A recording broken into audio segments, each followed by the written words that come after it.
Rabu 14 Agustus 2024, bertempat di Hotel Puri Nusa Indah Denpasar, Polda Bali menggelar silaturahmi kebangsaan bersama mitra deradikalisasi. Acara ini bertujuan menetralisir pemikiran-pemikiran yang sudah terpapar dengan paham-paham yang berbeda.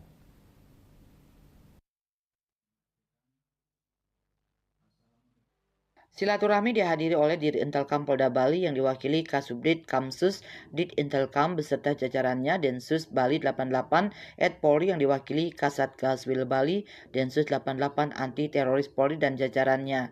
Turut mengundang narasumber yaitu Kabid Pemuda dan Pendidikan FKPT Bali Nyoman Suparto SHMH, Kabid Kewaspadaan Nasional dan Penanganan Konflik Daerah Badan Kesbangpol Provinsi Bali Ninyoman Cahyawati SEMSI, Kabid Bimas Islam Kanwil Kemenag Provinsi Bali Dr. Andes H. Abu Siri SAG MPDI, serta perwakilan mitra deradikalisasi.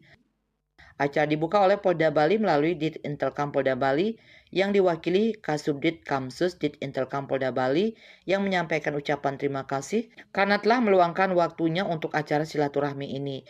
Pertemuan ini merupakan pembekalan yang merupakan program penguatan deradikalisasi untuk mengurangi dan membalikkan proses radikalisasi yang telah terjadi. Acara ini bertujuan menetralisir pemikiran-pemikiran yang sudah terpapar dengan paham-paham yang berbeda. Harapan diadakan silaturahmi kali ini adalah para warga binaan dapat menggunakan nilai-nilai Islam yang moderat, cinta damai agar tidak terjerumus ke jalan yang salah. Pertama, saya mengucapkan apresiasi kepada Direktorat Intel Polda Bali yang sudah melaksanakan kegiatan ini. Itu yang saya apresiasi dulu. Demikian juga untuk selanjutnya, Dit Intel Polda Bali kalau ada kegiatan event seperti ini ya, saya apresiasi.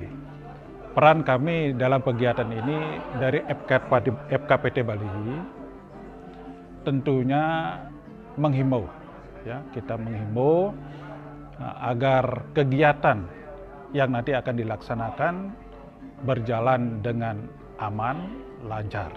Mari kita sama-sama mendukung kegiatan ini.